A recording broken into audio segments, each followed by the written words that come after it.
In this video, I am going to show you how to delete the points. I expect that you have seen the previous videos and you have imported the data.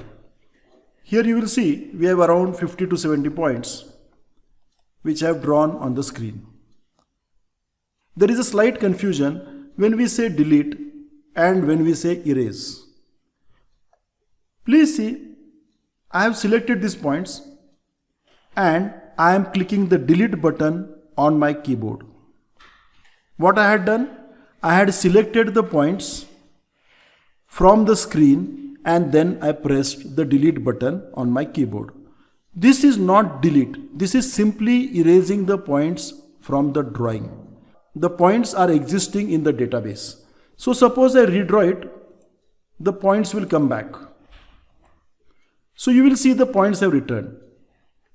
But if I select the points like this and I go to DTM and I say delete points selected, the program will now delete the selected points not only from the drawing but also from the database.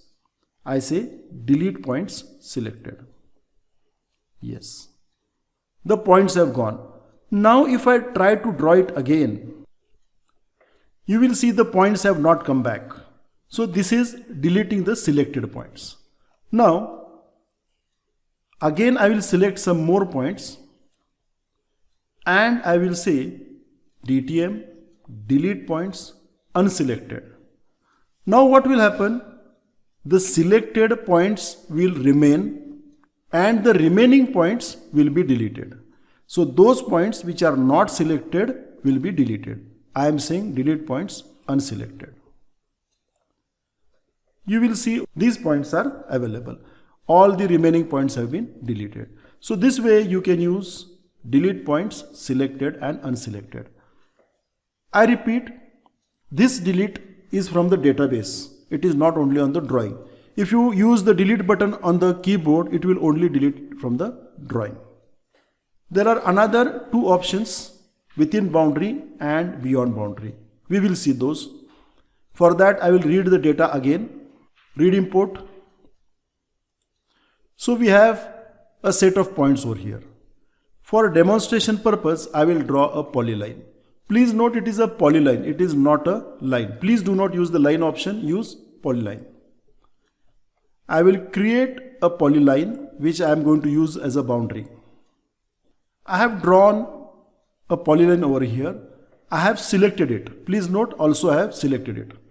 I go to design alignment, read drawing, and here I am choosing plan string. This is a string in plan. I read it. Now I will close the string. Please see that there will be one more point added over here. I say close. So you will see this last row has been added. I exit it and now you will see a closed boundary over here. There are two options. Whenever you say delete points within boundary, it means that points inside the boundary will be deleted. Whenever you say beyond boundary, points outside the boundary will be deleted. I will use beyond boundary. I say delete points beyond boundary. Yes. And automatically you will see the points outside the boundary are deleted. Similarly, you could have used the other option also. Thank you very much.